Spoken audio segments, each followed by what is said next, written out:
Hello, friends, and welcome back to Contractor Evolution. This is your host, Benji. Search engine optimization for the uninformed contractor can be a thorny rat's nest full of technical jargon, disappointing results, and shisty marketers who will not only underdeliver, but hold your website hostage if you ever try to leave. Getting your site ranked higher on Google is something you should be investing in, but it's not something you should bother trying to learn yourself. You've got bigger fish to fry, and the learning curve is super steep, to say the least. So working with an agency is likely your best bet. That said, the quality, the professionalism, and even the ethics of digital marketing agencies varies, let's just say a lot. And while you don't need to know everything, going into a relationship with a third party without at least a baseline understanding of how it works and what questions to ask is a recipe for disaster, because plugging your business into the wrong SEO person can be not only a waste of time and money, but worse than that, it can do irreparable damage to your online presence and reputation. So today on the show, we're super lucky to have Devon Hayes of Elevation Marketing, a digital agency in Denver, who's niched down to serve contractors almost exclusively. Over 80% of their client base are businesses just like yours, and they do phenomenal work. Devon is super on point, and I learned a ton from this conversation. I also think we found that healthy balance of informative and relevant for you, the entrepreneur, without getting lost down technical rabbit holes. So, few highlights from this conversation. She gives us the 7 questions you need to ask your SEO person or agency before engaging. No joke, these could save you thousands and dozens of headaches on top of that.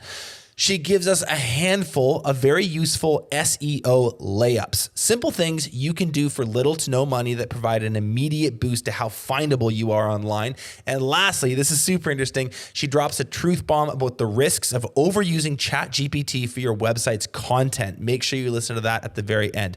So whether you're a total SEO noob or you already know a thing or two, you're going to get a ton from Devon Hayes. One last thing, if you want to download those 7 questions I mentioned, those will be available in the description. Click that link, have a look, print them off. They're yours to keep. You're watching Contractor Evolution, where we unpack the systems, tactics, and skills you need to take your fast-growing contracting business to the next level.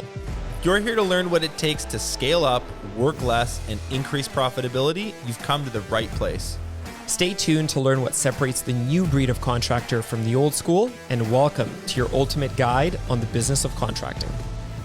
Okay, we're live. Devon Hayes, how are you? I'm doing well. How are you, Benji? I'm really good. It's good to see you. I'm excited to have you. I'm going to start with, let's start with an easy one. It seems easy, but it actually might be not that easy. What is SEO? Simplest definition possible. Sure. Yeah. Thanks for having me. So SEO is search engine optimization, and in its simplest form, it just means getting found on search engines, whether that's Google or Bing or Yahoo. It's getting your business found online for the services you provide and, in the location you provide them. What percentage of traffic is going through, our friend Tommy Mello always says Google is God? Which is just a fun soundbite. Is that the case? What percentage of search engine traffic is going through Google versus Bing versus Yahoo? I know for me, I've never used those other two, but are they factors? Are they something to consider? Is like everything go through Google these days? I mean, it's like 96%, I think, is the latest stat on how many searches are in Google versus like Bing or Yahoo. So while SEO applies to all search engines, like really, we work for Google. Google is God, and so yeah. But so actually, right. Google is the number one search engine, and then YouTube, which is owned by Google, is actually the number 2 search engine in the world. So yeah, yes. We knew that. We're learning about content and posting it on YouTube, and I was shocked to find that out. When you think about it, it makes sense. How many times you're going in to search for a recipe or search for information or whatever on YouTube? It's unbelievable. Just like in layman's terms, and like I realize this gets like quite technical quite quickly. So let's try to thread the needle between like let's teaching people something, but not getting so stuck in the rabbit hole that ever we lose them. Like in layman's terms, how does search engine optimization work? Okay, so in looking at how SEO works, well, there's kind of, I guess, two different things here. There's how SEO works, and then there's kind of how Google works, and how SEO works should collaborate with how Google works. Right. So if you look at how Google works, it has a crawler that it downloads images, text, and video, and it stores it in what's called its index or library. And when we search for something, then you got a little crawler librarian trying to find all the information it can on that topic as fast as it can, right? And the way it does that is it reads your website. So I'm going to say website. There's other blogs and video content, Sure. But for the sake of our listeners, contractors, you've got a website. Here's how the crawler works within Google. It starts kind of at the top of your website, and it starts working its way down from the site. So on the back end of it, think of it like a recipe card. There's an old-timey recipe card where the ingredients are on the top, and then there's what to do and the steps below. Yeah. The ingredients, that's the back half that we as users don't see. And then the how to do it, that's the thing that is forward-facing to us as users. But Google starts with the ingredients and then kind of works its way down the page of a website. So the way SEO works with Google is, you should be providing information on your website that you want to be found for, and those crawlers are going to crawl your site and then serve them up in the search engine results page. It's actually a really good answer. You're trying to basically optimize the ingredients list on that recipe card to make Google's job easier to find you and know who you are and where you operate and what you're about, so that when people go and search on the client-facing part of Google, they can serve you up to them a little bit faster, a little bit easier. I know there's a lot more there, but is that like a good sort of baseline definition for what this is about? Yes, exactly. So, the SEO part is, imagine if you didn't list out the ingredients to that recipe, and Google has to read the instructions before it understands what it's making. SEO is kind of the art of telling Google what you're making before you make it, and using the smallest amount of time to kind of deliver the answer to whatever your question might be. So hopefully it's kind of a clear analogy. I love getting in the weeds on this stuff. I think you nailed it. I love to cook, and there's nothing more depressing than being at the grocery store with a big long paragraph of instructions. Just tell me what to buy. You know what I mean? I'll figure that stuff out later. So it makes sense to me. I hope it makes sense to the listener. Can you make the case for SEO given this fact? Over the last 10 to 15 years, whatever, the marketing world, particularly the digital marketing world, has proliferated a ton, meaning there's just so many different ways to get our message out there, to position our brand in front of our buyers. We've got a massive industry around paid ads now via Instagram, via Facebook, via TikTok, sometimes on YouTube. There's other platforms I didn't mention. There's all things that kind of fit under the content marketing umbrella, and that's a huge conversation there.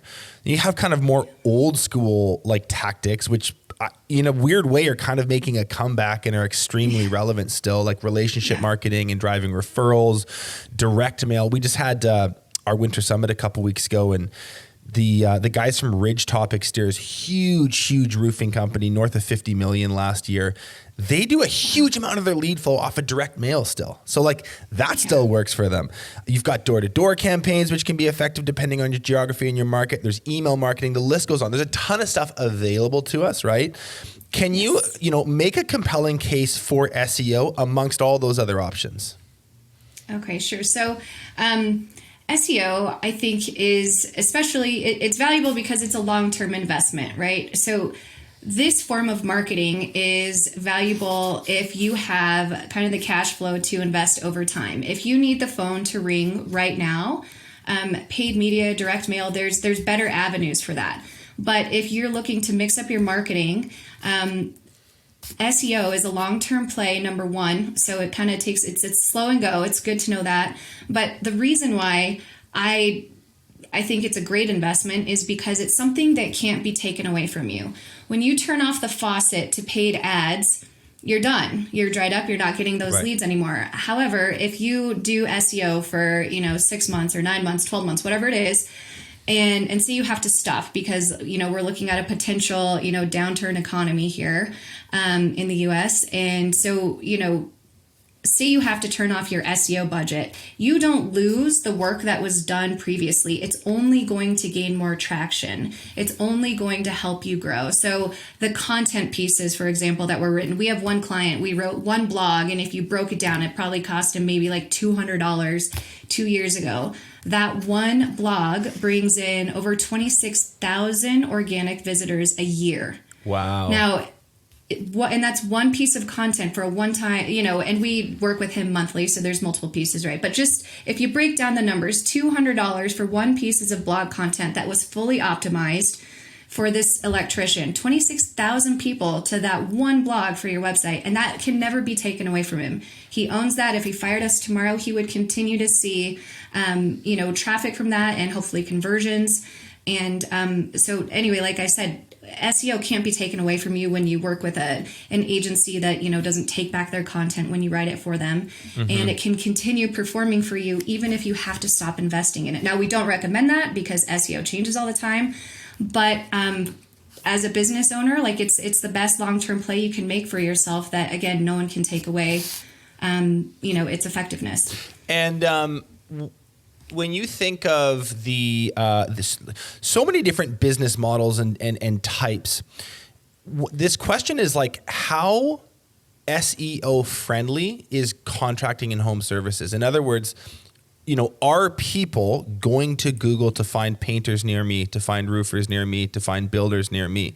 With what we do, like business coaching and consulting and system implementation, we may be wrong about this. Actually, we can have this conversation offline. Like we decided to go heavy into content, and we have, and it's worked really well for us because the market research we did suggested, hey, people actually aren't Googling like system implementation coaches for contractors. The queries aren't there, so don't bother. Now that may have changed. That may have been bad advice, but we'll see. My question is about like contractors. Are people like, is SEO a contractor friendly route? Do you kind of get that question?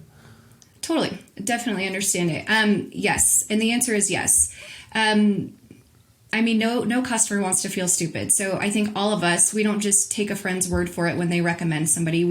Even if we end up going with that contractor, we're still going online. We're still vetting that person out. We're still seeing how many reviews they have. We're looking at their website. Is it updated? Like what kind of information are they sharing? Right. Do they give me an idea of like a benefit outcome? Like if I go with you, what results can I expect, sort of thing. So we're vetting them out. And I would say in terms of like our customers finding us that way, contractors in the home services space specifically, there's a higher, search volume for electricians and for plumbers than there is for like roofers and landscapers. So understanding that, Google Trends and how frequently your specific service is searched should give you an idea or an expectation to kind of set with your SEO company for how long it will take to move the needle on, your SEO efforts. But there's definitely a huge market. There's kind of two places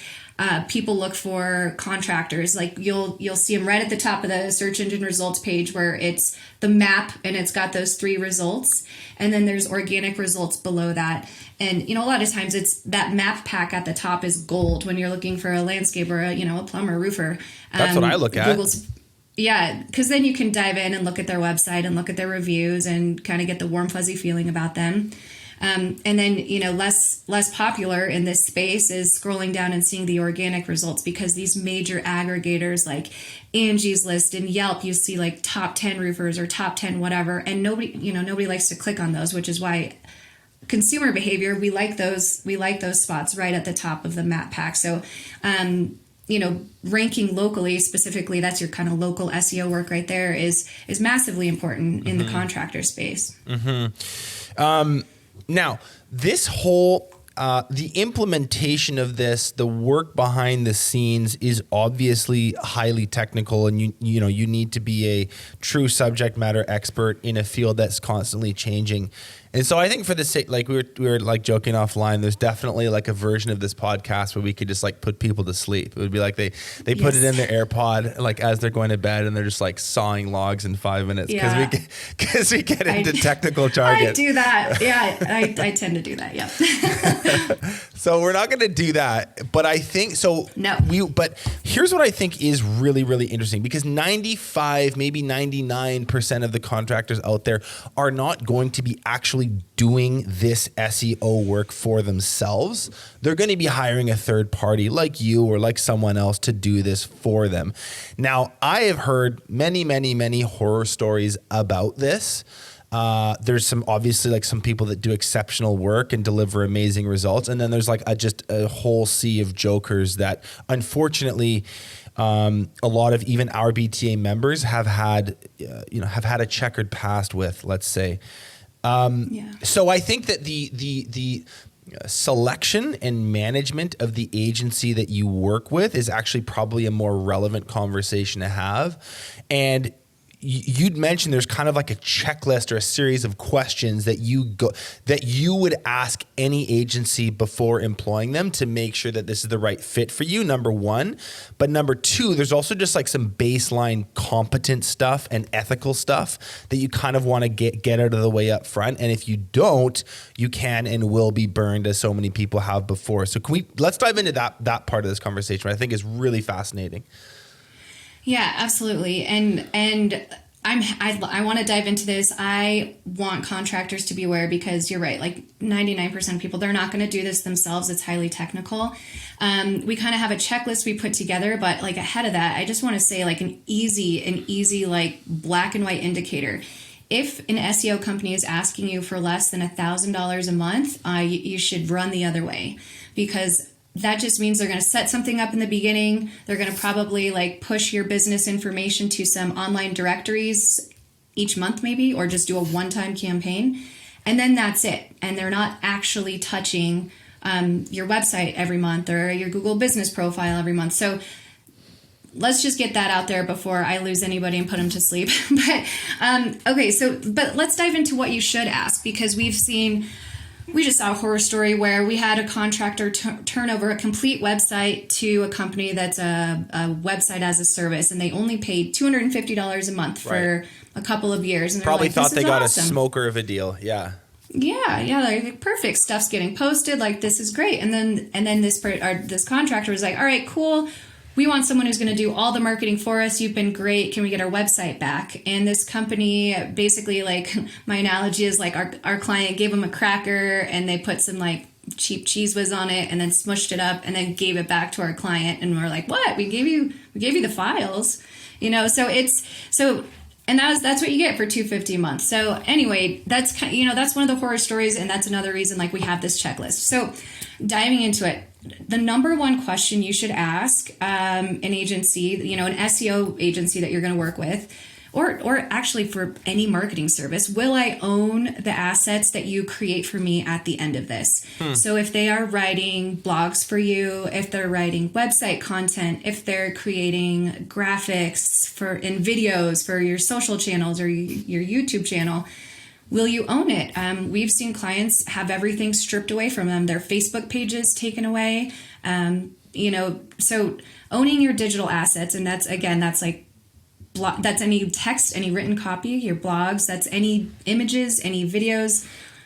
So like, just to be clear, the agency is sort of using your assets or the assets you guys have created together as a bargaining chip, and in a way they're kind of holding them hostage to, I guess, try to keep your account active or dissuade you from going elsewhere?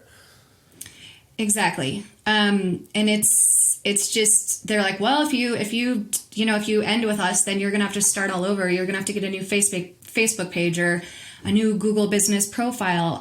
We've seen those not get turned over. We've seen them use spammy methods to get 3,000 followers for someone's Facebook page and then hold that page hostage. And this kind of leads into the second point of like, will I own the accounts you create for me? So if they offer to create a Yelp page and a Facebook page, and they'll probably use some technical, like all the Google pages, like Google Analytics, Google Search Console, Google Ads. If they offer to create these for you because you don't already have them, you have to own those accounts. You have to say, okay, that's fine, you create them, but make me an administrator so that I can own them. So if they have logins and if they have usernames and passwords to really fundamental parts of this whole mix, and you don't, that's a big problem. Yes. Right. Number one, like, what if you want to peek in and see what your traffic looks like on your Google Analytics? For those of you that don't know, Google Analytics is an easy, free tracking code. Don't be fooled. It takes like 30 seconds to set up and it's free. And that just tells you how your website's performing. You can look at how many visitors. Did they come from Google? Did they come from Facebook? There's a lot more in there, but that's a top level view. Okay. So having access to that historical data, especially if you're a newer business, are you seasonal? When do you see your spikes? When do you want to prepare for those? I don't know, you want to do direct mail with your SEO campaign. There's just so much you can do with the data there. Anyways, and Google Ads, this one's really important too, because if you don't have access to that account, while it's valuable to understand which ads performed the best, your quality score with Google goes down if you have a new account. So if you haven't spent $1 and you're like, I'll just create a new account, they can keep my old one. Well, your quality score that you worked so hard for, that you spent all that money for, now you're back at scratch. That was your money. You deserve that account. And there's ways to get it back. And we've done that a number of times, but, you should own those accounts. So making sure that you own the accounts they create for you, and you can delegate access. You can give them user rights to it. That's not a problem. But as long as you own any account that an agency creates for you or have administrative access, that's massively important. Cool. Yeah. And then, another question that's great to ask is what specific experience an agency has in your industry.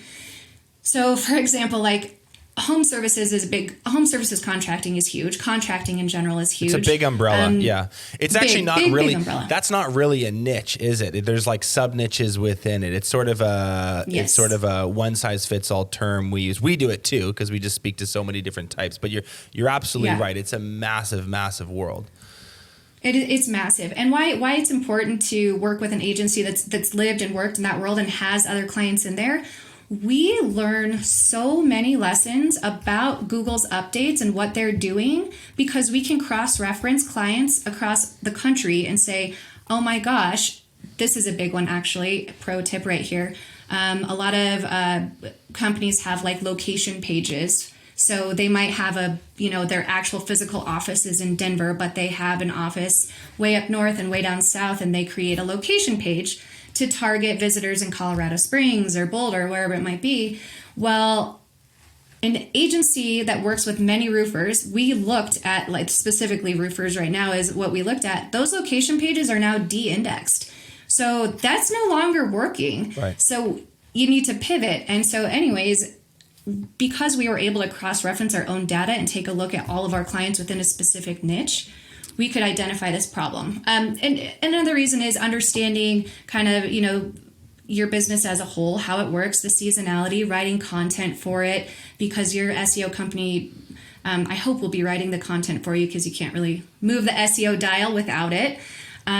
And so if you have someone who's kind of super green to what you do and they write a piece of content, you're going to spend an hour and a half marking it up to make it relevant and make it make sense. And so you're like, what am I paying these guys for? It's one thing if they're tweaking like the brand voice and you're like, I don't want to be the friendly guy. I want to be like the macho, super tough guy. I hope nobody chooses that path, but you should tweak it to match your brand voice, but you shouldn't have to tweak it because the content is like completely off base. So understanding your industry is huge. That's my opinion. I'm sure it's subjective as are all things. If someone was doing meetings with agencies and wanting to go down this path, and they said, well, we haven't really worked with contractors before, but we've done some e-com and we worked for a car dealership, and they're like basically the same. It's like, they're not. Like tactically, there's a whole bunch of nuance between how this business would get marketed locally versus that business. So I guess, an agency is a business too. They have goals that they want to hit. They want to sell you into contracts and agreements just as much as you want to sell your own clients into the same thing. So there's don't be duped by that sort of them maybe skating past or glossing over that question. You are looking for actual examples of businesses that resemble yours that they have worked with before, correct? Absolutely. Okay. Absolutely. And with that, so while you're asking them that, something else to ask them is, okay, great, you have experience in my industry. Do you have anybody that does what I do in my market? You don't want to work with an agency that already is working with, another like plumber in your same market, because it's like, who are they going to get to rank number one? Is it going to be you or is it going to be them? That's a conflict of interest.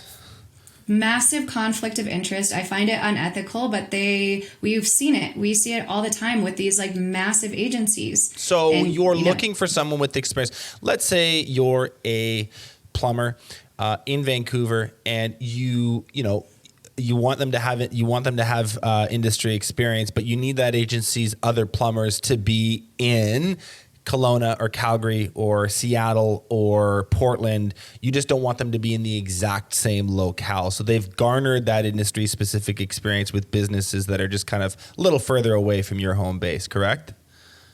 Exactly. Okay. Yes, exactly. That's a really, really good point. I wouldn't have thought of that. So yeah, big conflict of interest there. Don't let them. Yeah, you're just cannibalizing your which client are you going to pick? Yeah. It's just dirty. Who are you going to write the better content for? It's just yeah, totally. Okay, all right. What else? Okay, so then reporting. SEO, because this is one of those like smoke and mirrors, cloak and dagger kind of services. And because it takes a long time to work, right? We tell everybody like 9 to 12 months on average in this space.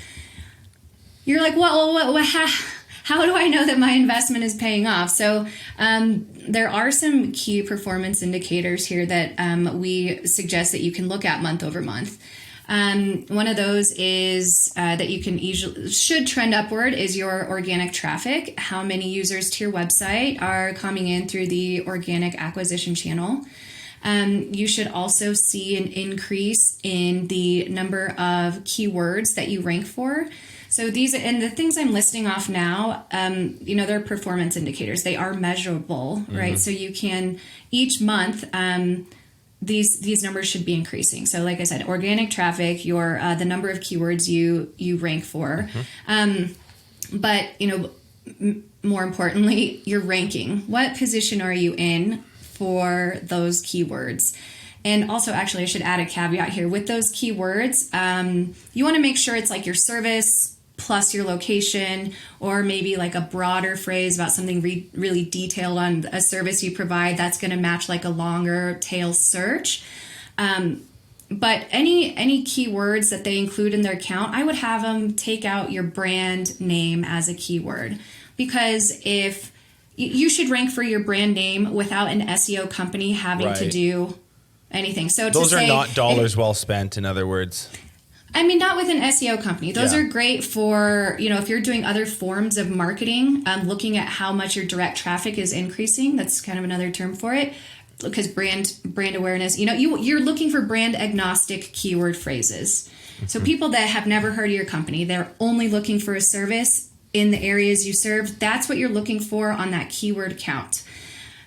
So I had to back up a second there, but yeah, so your keyword count minus your brand, and then your keyword positioning.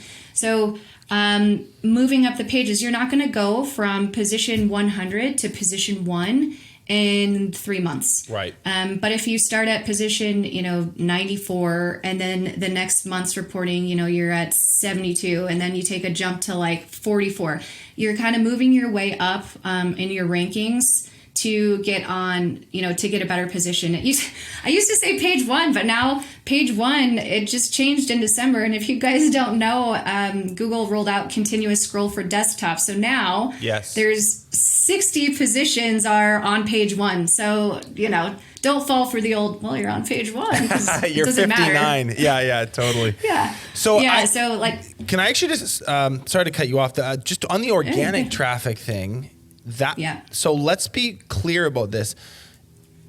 Organic traffic means someone has found you via a search engine and clicked onto your site, not someone has been pushed to your site by an ad or an email blast or something else.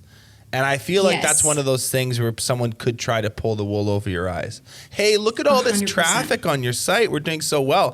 70% of that is coming from other campaigns who I'm, perhaps paying other specialists, other agencies or other subcontractors to do that for me.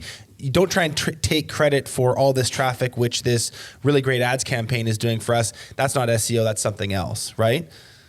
Absolutely. Exactly. So you can, with Google Analytics, again, this is something you can look at. You can see all the new users on your website for any time frame you want. But then there's a little area called acquisition. And acquisition is just the way someone got to your site. So those channels are broken down by organic, direct, referral, social media, paid, display, and email. Right. So you can segment your traffic and figure out where it's coming from. So thank you for highlighting that. So not just how many new users came through to your website, but how many of those users were from your organic traffic acquisition channel. While we're talking about that, are there other kind of maybe call them like vanity metrics or sort of like these sort of like sneaky things that someone might try to show you to just, to sort of pad their numbers to some degree? And if you were uninformed, you might fall for it. Are there other kind of common things that you've seen agencies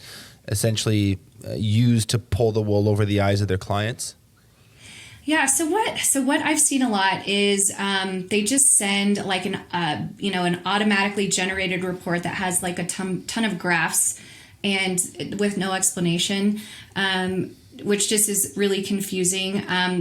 If there's in the reporting, what we like to do for our clients is we do a year-over-year analysis, because if I show you growth from and say we're meeting in Q3 and I show you this massive growth of, Q2 over Q1, but you're a roofer.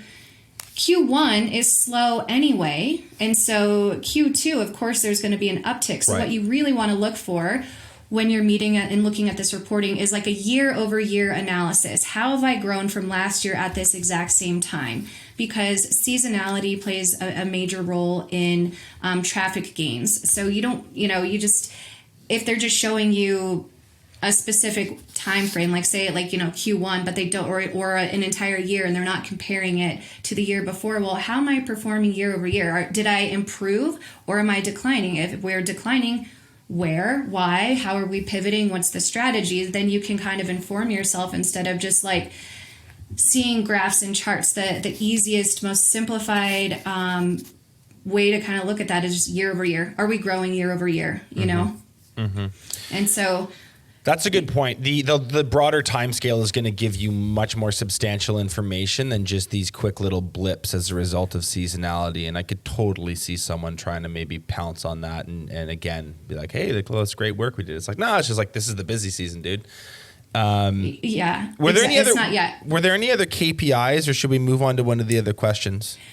There's just a couple others. I would say, your website speed. And I think you're working with an agency, they should be improving your website speed, hopefully month over month, or maybe they just do one big push. There are caveats there. We've got a client who they built their website on Wix, and so we've since put them on WordPress, but their name servers, technical talk, live on Wix, and we can only take that so far because of the limitations of that platform. So, don't judge them, but it's a great question to ask. Like, how's my site performance? Like, month over month, are we improving it? Because that's a big ranking factor. Okay. And then the other thing is, I would say bounce rate is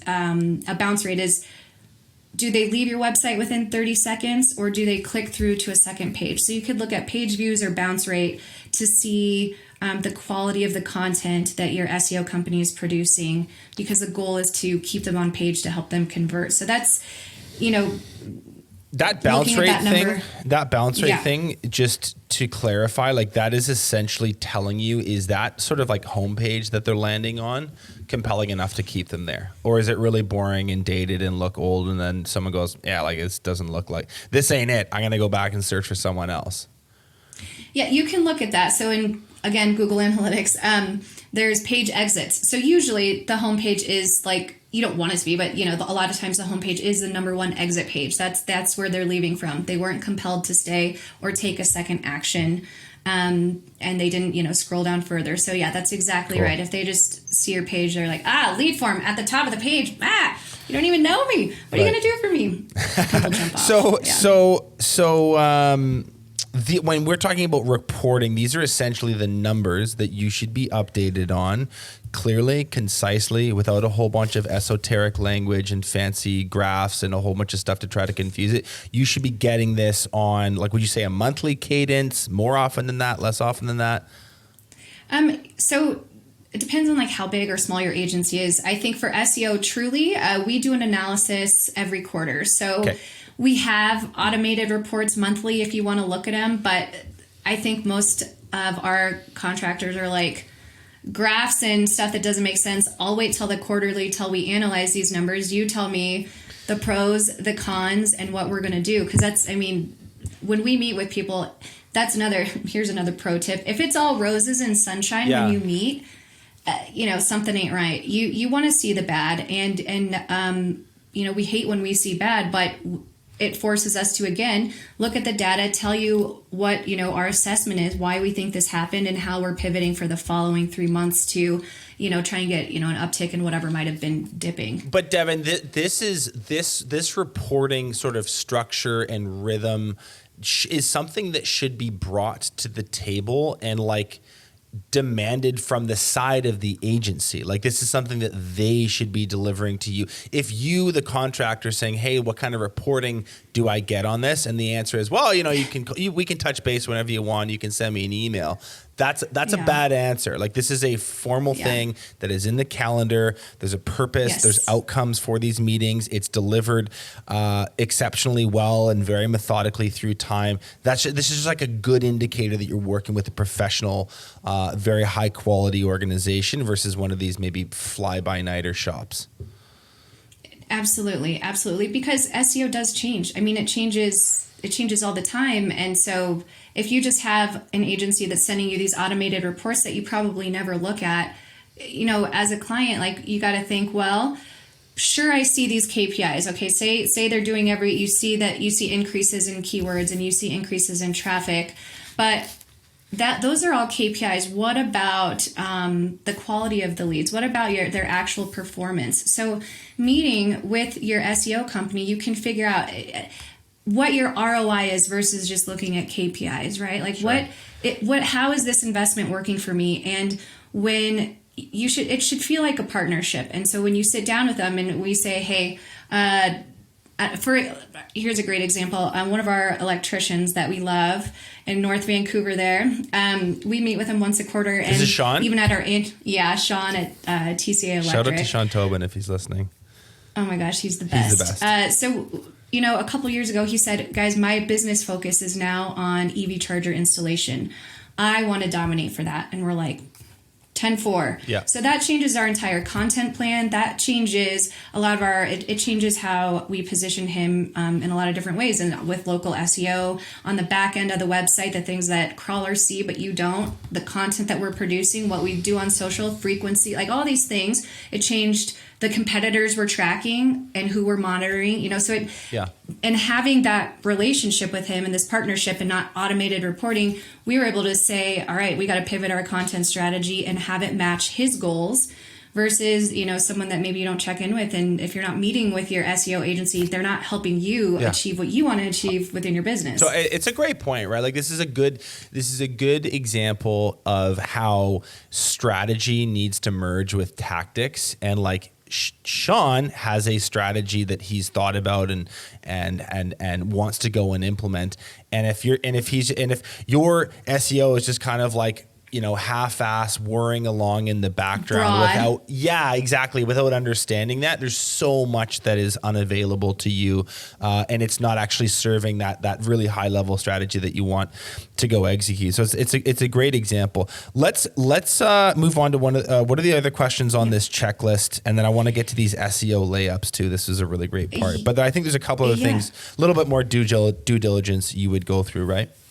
Yeah, a little due diligence for sure. If your SEO company recommends building a new website and you have to go down that rabbit hole, there's just some questions in there you want to ask. You just want to make sure it's mobile responsive. You want to make sure that what's your site architecture going to look like? In any SEO company worth their salt should be able to lay out your sitemap and tell you kind of a strategy for why they have whatever items in the navigation.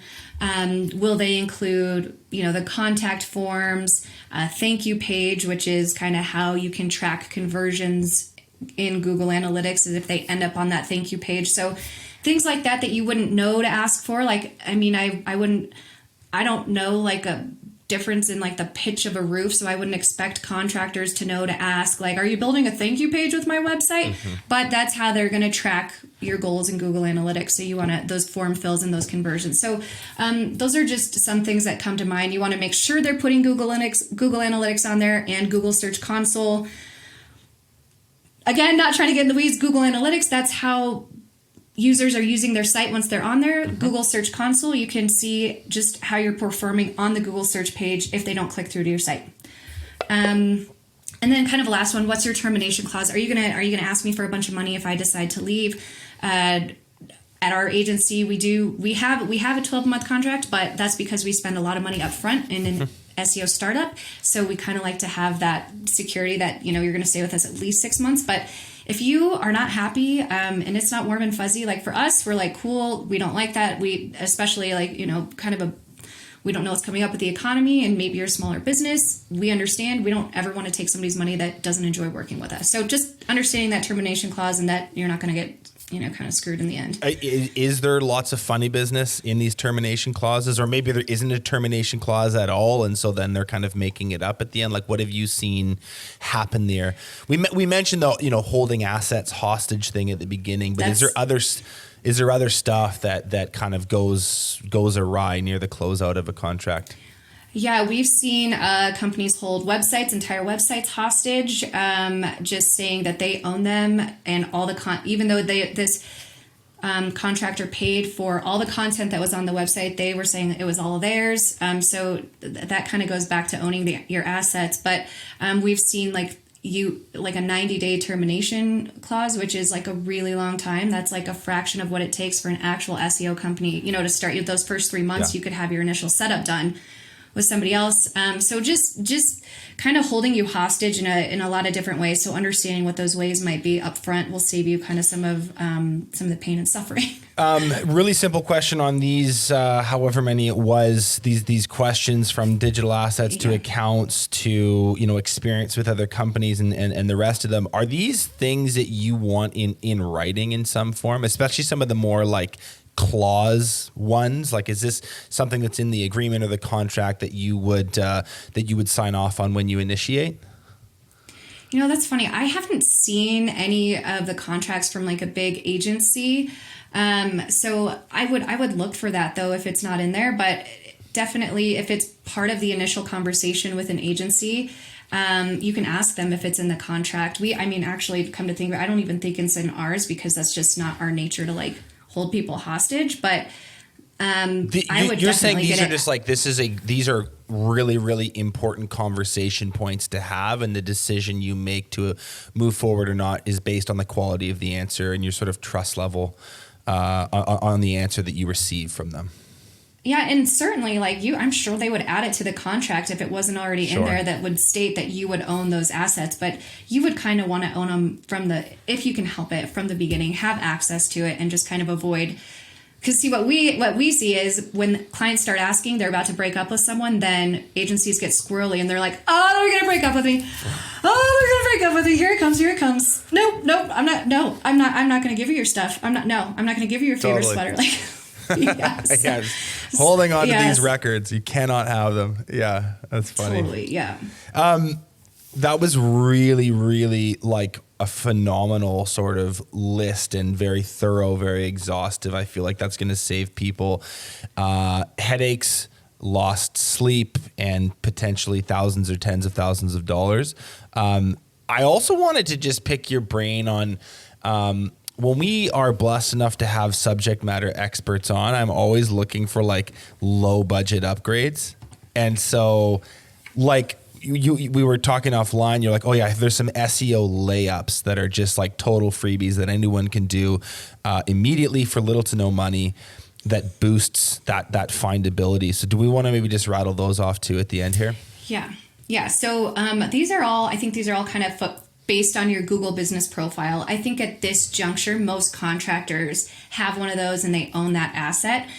So these layups all this is all based around your Google business profile, because this is like the key factor in ranking at the top in that little map pack. So what you should do, number one, your category. So there's a Google business profile category. Everybody chooses one. Sometimes we see contractors choose 5. They're like, oh, I'm a contractor, so I should choose electrician and subcontractor and general contractor. Because they do a bunch of different services. They kind of can't help themselves. Like, I do so much. It's like, no, don't dilute it. Absolutely. That's exactly the problem, is that it dilutes the effectiveness of your primary category. So check your categories on the back end. If you have more than, I would say 2, but if you have more than 4 or 5, like, you got to cut a couple of them off. Like, GC is so broad. I mean, are you really like out there, doing these giant government contracts for like $2.5 billion a year? I mean, do you want that? Like, what's your primary service? Like, what do you want to be found for? So you might be able to do that, but if you're an electrician, stick to electrician and, whatever, you know what I mean? Like, just narrow it down. So I would say 2 categories at max, maybe 3. You might take pride as a business owner. You might take pride in your versatility and your large tool belt and your huge skill set, and you should. We're not knocking that. We're saying in the context of what makes it easy for Google to find you, just sort of dumping all these services is not a good idea. Absolutely. You just dilute your authority for your primary service. Okay. So that's number 1. Check that. Number 2, simple layup is posting to your Google business profile every week. Like, I don't care if you're at a job site and you take a picture of material on the ground with your phone and upload it to your Google. There's some wood, business some profile. nails. Yeah. Look at nails on the ground. Got to pick those up. So obviously you want to be a little bit more poetic with it. But sure. Recently, I think everyone's seen that Google moved your editor for your Google business profile into Google itself, right? So now you can click to make edits and upload posts from there. Well, why would they do that? They are measuring your engagement, both you and your customers. Why would they make it so much easier for you to access? That's what we're looking at in 2023. So post frequently, post once or twice a week, and make sure you do it from a location where you want to continue working, because those images are geo-tagged and naturally. So, there's a way to do it if you create an image in Canva, but that's a rabbit hole. Mm-hmm. Okay, so something else, this may sound super cheesy, but there's an FAQ on your Google business profile, and you can ask yourself a question and you can answer it yourself. So you don't have to log out and log in as another profile. So you can post a question and then you can also answer it. So make the question something, it can be really broad, like, do you do EV charger installation? And then you can answer that question yourself, as thoroughly as you can. And you can go through and do that for all your FAQs, because you have to think of we've talked about how Google is God and Google is a massive narcissist. So Google is going to scrape its own products before it looks to your website or any other third-party website. So the more times you can make yourself an authority on your service in your location in as many different areas as possible before Google has to find that information somewhere else, the better off you are. You might have an FAQ on your website. Great. Put it on your Google business profile. Right. And then this is another one that I'm sad to share because our competitors are not doing it, but we are. So this is what you got to do. On the back end of your Google business profile, there's an area for services, and naturally, home services contractors, you fill this out, which is great. But you'll notice that it doesn't appear anywhere on your forward-facing Google business profile. That's only on the back end. It's still being read, so you should still do it. But products are forward facing on that Google search engine results page. So what you're going to want to do is create a product for every service that you provide and add them in reverse order of importance. So the first one you add should be your lowest priority. If you don't want to do repairs, shove repairs as the first product that you add to your profile. And then your most, your top priority, if it's, whatever it might be, if it's EV charger installation, make that the last product that you add to your Google business profile, because that's what's going to be forward facing, because then everything you add after that kind of pushes the products down. Interesting. So you actually like upload it in reverse order, because then when it goes to the public facing, it displays it in the opposite order. Yeah. So it's just it opposite displays day, the most basically. recently. Yeah. So it's like it displays the most recently added product. I see. Okay. And within that product, you can write like a 600-word description. So that's another opportunity for you to tell Google, you are the authority, you are the best electrician, you provide this service, and you can talk about where you provide the service. And if you do like repairs and installation for this thing, you have 600 words that Google is going to look at before it even jumps to your website for the exact same information. So that is, that's gold right there. And it takes some work, but it's well worth it, and we've seen it pay off more than a lot of other things that we've done for local SEO lately. I love this kind of like hacky stuff that's just like easy to do and creates a result. Was there anything else on this sort of SEO layups list? I mean, that's huge for local, and that's like the most important for home services. But I would say if you could only do like one other like massive like SEO thing, it's really your website speed and performance. So have your web developer, ask them, how fast is my website? Is there anything we can do? And just have them take it from there, because that it's part of Core Vitals, which is another Google thing, and Core Vitals is a ranking factor. So the faster the website, the better, because again, you got to think about those crawlers trying to understand what your site's about. But better yet, they're there to provide the best user experience for their searchers. So if they serve you up as number one, but then your website takes 8 seconds to load, that's a poor UX, and you're going to get pushed down, those rankings and penalized for having a slow site. Okay, last question for you, Devon. Everyone right now is talking about Chat GPT in the context of contracting businesses like the ones we work with. What is a tool like this and all the competitors of it, which are going to come out? If you think this is the be all end all, just wait. There's going to be a whole bunch of other things hitting the market that are similar. What use cases is this really, really good for a contractor? And then are there some that could absolutely screw you if you don't know what you're doing?